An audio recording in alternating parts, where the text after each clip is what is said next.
Officially, Leroy Robert Page was born July 7, 1906 in Mobile, Alabama. He was the seventh of 11 children born to John Page and Lula Coleman. The actual validity of that date is still in question, and many believe he lied about it. When he was younger, he worked as a satchel carrier for a local train station, where he earned his lifelong nickname. Growing up in the South meant that whites and blacks were not allowed to attend the same school, marry one another, or play baseball in the same fields of green. In 1918, he spent 5 years in the Industrial School for Negro Children for shoplifting. He credits the facility there for making him into a professional ball player. My time there did something for me. They made a man out of me and gave me a chance to polish up my baseball game. Satchel Paige. After he got out, he started playing semi-pro ball, and in 1926 was signed by the Chattanooga White Sox. He was later sold to the Birmingham Black Barons in 1928. His 2 years with them turned him into a star. He said of his days there, "Birmingham showed me a new world of baseball."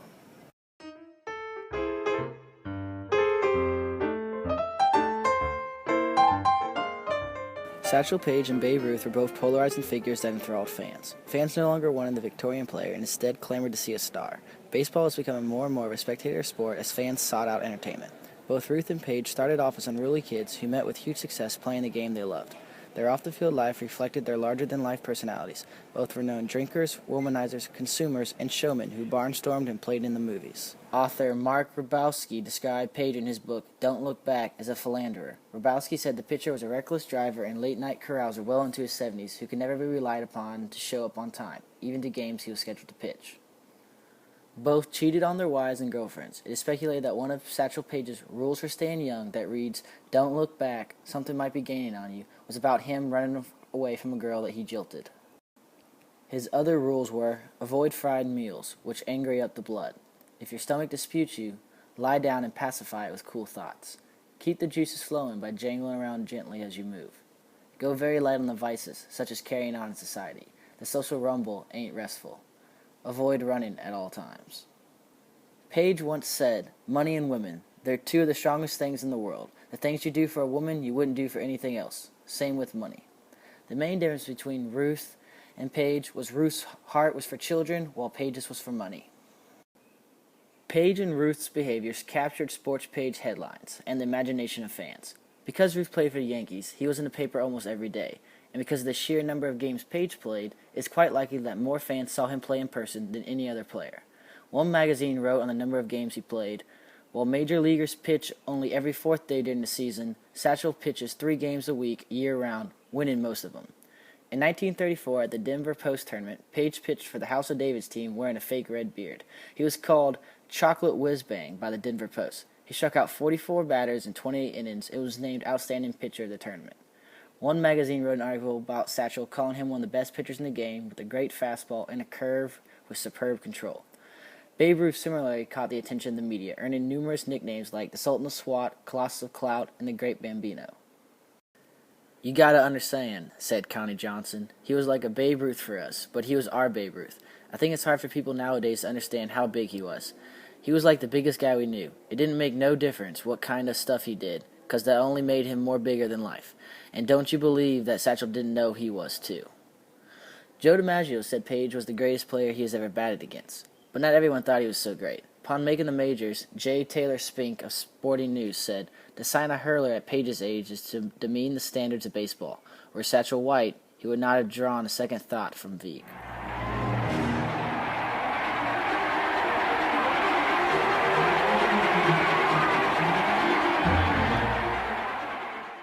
Babe Ruth drew numerous crowds with his home runs. He transformed the Yankees and led them to the World Series. Similarly, Paige helped draw thousands to the Negro Leagues and increased business dramatically. Like Ruth, he led his team, the Kansas City Monarchs, to the league title upon transferring teams and then led them to a series of dominant seasons. Paige soon became a regular at the Negro League East-West All-Star Game. His pitching mystified batters with an assortment of trick pitches. His pitches became known as a b-ball because you could hear it but not see it. The pitcher Connie Johnson once said, "I thought he was playing shadow ball because I didn't see the ball." He had a double and sometimes triple windup with a huge leg kick to full batters. Other times he would use what he called a step-in pitch it, a bat dodger, and finally his baffling hesitation pitch. Here he held back his right arm as his front leg swept forward and released the ball almost as an afterthought. The first major leaguer who tried to hit his hesitation pitch swung so early that he sent his bat flying 40 feet down the third baseline. On his funky throws, Paige said, I never threw an illegal pitch. The trouble is, once in a while I would toss one that ain't never been seen by this generation. Page's antics were hugely popular with the crowds. He described his pitches as, I use my single windup, my double windup, my triple windup, my hesitation windup, my no windup. I also use my step and pitch it, my submariner, my side armor, and my bat dodger. Man's gotta do what he's gotta do. Page first played against major leaguers in 1930 while still in semi-pro ball, and he pitched against the Babe Ruth All-Stars. In one game, he struck out 21 batters. From 1930 to 31, he averaged 20-plus wins a season and 15 strikeouts per game. He joined the Pittsburgh Crawfords in 1931 and won over 100 games in 3 years. In 1933, he won 31 of 41 games with 16 shutouts. In his rookie season for the Cleveland Indians, 201,000 fans attended his first 3 starts.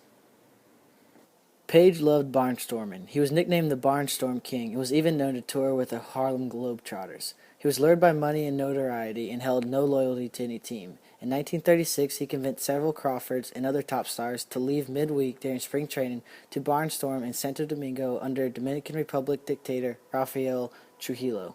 Fortunately for Page, Negro baseball had no reserve clause, and so he and his teammates could leave and later come back. Like Ruth, Page was such a good barnstormer that he had his own Satchel Paige All-Stars. I liked playing against Negro League teams, but I loved barnstorming. It gave us a chance to play everybody and go everywhere and let millions of people see what we could do. I just loved it. I'd have played every day of every year if I could. Satchel Paige.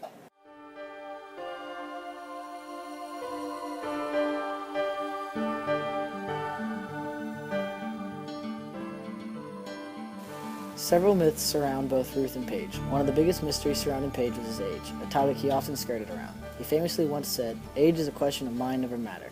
If you don't mind, it doesn't matter." He even had a question mark put on his tombstone for his age.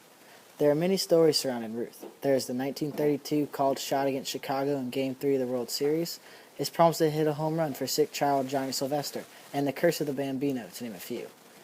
In 1934, Page, while playing for a club in Bismarck, North Dakota, he pulled his signature move of calling fielders in for the first time. The story goes he yelled at outfield players for their casual play, something highly discouraged since Negro teams had to be both entertaining and good at baseball. So the 3 angry players refused to take the field the following inning. He struck out the side. Other times he had his infielders sit down as well before striking out opposing batters. In Game 2 of the 1942 Negro World Series, Page struck out slugger Josh Gibson on 3 pitches after intentionally loading the bases with 2 outs. On the last day of the 1928 season, he won both games of a doubleheader, as starter for one and reliever for the other.